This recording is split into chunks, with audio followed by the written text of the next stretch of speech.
निकुंज में दो सखी प्रधान हैं, एक श्री ललिता जी और दूसरी श्री विशाखा जी। श्री ललिता जी हमारे ब्रजमंडल में स्वामी श्री हरिदास जी के रूप में प्रकट हुए और श्री विशाखा जी हमारे ब्रजमंडल में श्री हरिराम व्यास जी के रूप में प्रकट हुए।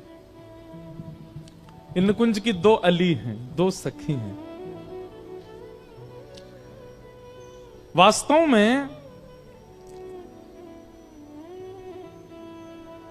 ठाकुर जी को किशोरी जी को निहारना प्रिय है।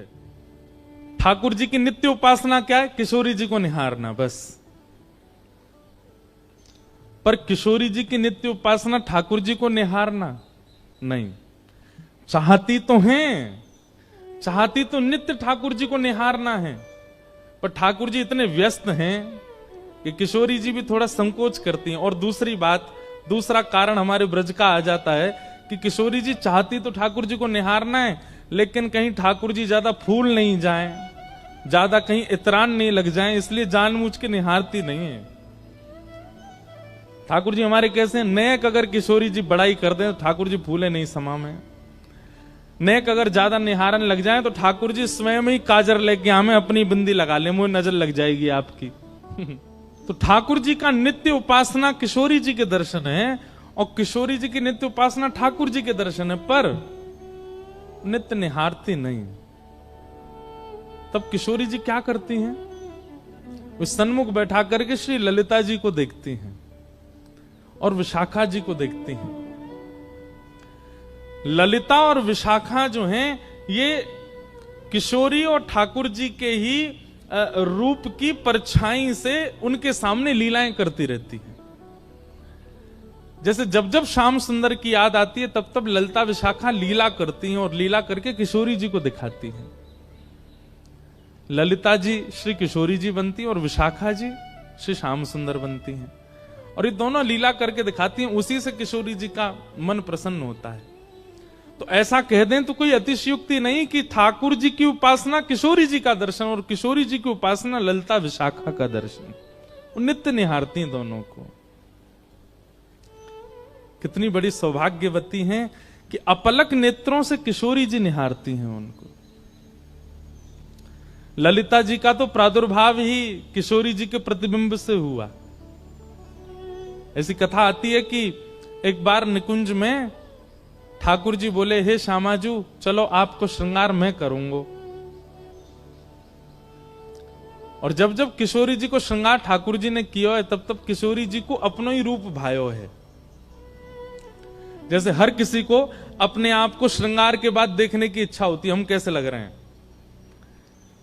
अन्य दिन तो सखियां तैयार करती हैं, कभी कीर्ति मैया श्रृंगार करती हैं, कभी श्री जी स्वयं भी श्रृंगार करती हैं, परंतु अन्य दिन तो किशोरी जी स्वयं को श्रृंगार करके प्रतिबिंब में देखती हैं, दर्पण में देखती हैं और फिर आगे लीला में चली जाती हैं।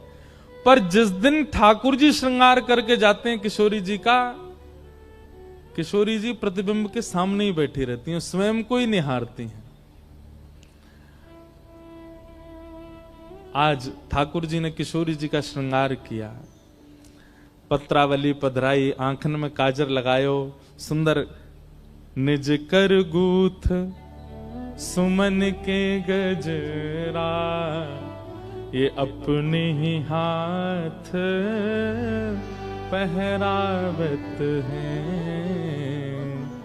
तू है सखी बड़ भाग बड़ी, नंदलाल तेरे घर आवत है। जैसे घर में देखा है ना, कभी बहनें बैठी हैं एक दूसरे के केश गूंथती हैं, ऐसे किशोरी जी बैठी हैं और ठाकुर जी उनके केश गूंथ रहे हैं।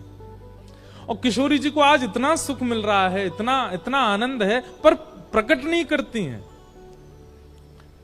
ठाकुर जी ने श्रृंगार किया और सुंदर पुष्प ला करके किशोरी जी के केशन में ऐसे सुंदर सुंदर गुच्छ बना करके श्रृंगार किया, और जैसे ही दूर से प्रतिबिंब लेकर के श्याम सुंदर आए, बोले हे श्यामाजू विराजो, देखो मैं आपको दर्पण दिखाऊं। और जैसे ही ठाकुर जी ने प्रतिबिंब दिखायो, किशोरी जी तो निहारती रह गई अपने स्वरूप को। अब ठाकुर जी जैसे ही दर्पण दूर करें, किशोरी जी के नहीं, या कुछ सामने ही रहने दो, यहीं स्थिर कर दो। ठाकुर जी कह रहे हैं, वाह, अपने रूप को निहार रही हो? बोले अपने रूप को ना निहार रही, या रूप में चढ़े भये श्रृंगार को निहार रही हूं, और वो श्रृंगार कैसे कियोगे वो चिंतन कर रही हूं। अब तो इतना सुंदर लग रहा है किशोरी जी को अपना स्वरूप की वो ठाकुर जी को भी कह रही है ना कि दूर बैठो, मुंह देखन दो। ठाकुर जी कभी पर्दा डाल दें, कभी दर्पण हिला दें, किशोरी जी नाराज है जाए, बोले याकू मत छेड़ो, मेरे सामने ही रहने दो। अब तो किशोरी जी कुंज में भी जा रही हैं तो वहां पर भी ऐसे ऐसे दर्पण लगाएं कि जहां किशोरी जी नजर घुमाएं अपनो ही प्रतिबिंब देख रही हैं।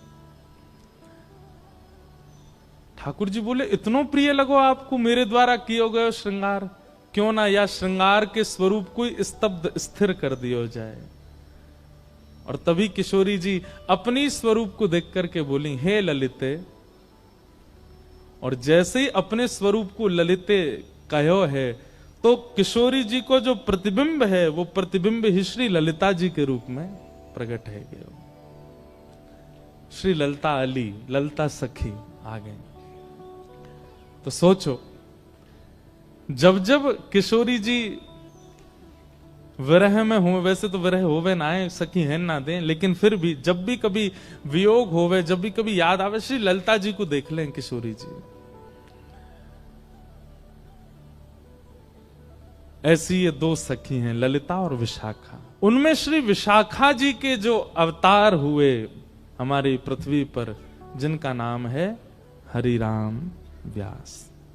हरिराम व्यास, श्री हरिराम व्यास जी के लिए श्री नाभा गोस्वामी जी कहते हैं, उत्कर्ष तिलक अरुदाम को भक्त इष्ट अति व्यास के, काहू के आराध्य मच्छ कच्छ नर हरि सूकर, बामन फर साधरन सेतु बंधन जू शैल कर, एकन के यह रीत नेम नवधासों लाए, सुकुल सुमुखन सुवन अच्युत गोत्री जो लढ़ाए,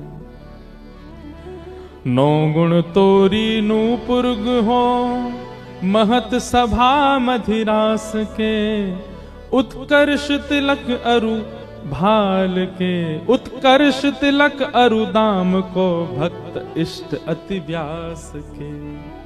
श्री हरिराम व्यास। एक बात याद रखिएगा, भक्तमाल जी में श्री नाभा जी ने भगवान के भक्तों को केवल भक्त कहा, लेकिन हरिजनों के भक्तों को श्री नाभा गोस्वामी जी भक्त राज कहते हैं। बहुत ध्यान से सुनिएगा, जो ठाकुर जी के भक्त हैं श्री नाभा जी कहते हैं ये केवल भक्त हैं, इनकी उपाधि केवल भक्त की है, लेकिन जो ठाकुर जी के भक्तों के भक्त हैं ये भक्त राज हैं, ये भक्तन के राजा हैं। आप लोग अपने घर में प्रिया प्रियतम की सेवा करते हैं, लड्डू गोपाल की सेवा करते हैं, किशोरी जी की सेवा करते हैं, आप केवल भक्त हो, और उनकी सेवा से ऊपर आपके लिए कुछ भी नहीं है तो आप भक्त हो। लेकिन अमृतसर में कोई ब्रजवासी आ जाए और आप मचल जाओ, आपके नेत्र तड़पने लग जाएं, आपको हृदय व्याकुल है जाए, आपके मन में इच्छा हो कि बस कैसे हम जामे जाके उनके दर्शन कर आए, नए कुंते मिले आए, उनको अपने हाथ की कछु बनी सामग्री पवाए, उनके बैठ के दो वचन सुनियाए। ठाकुर जी से भी अति प्रेम यदि हरिजनों से है तो श्री नाभा जी आपको भक्त राज कहेंगे, ये भक्तन के राजा।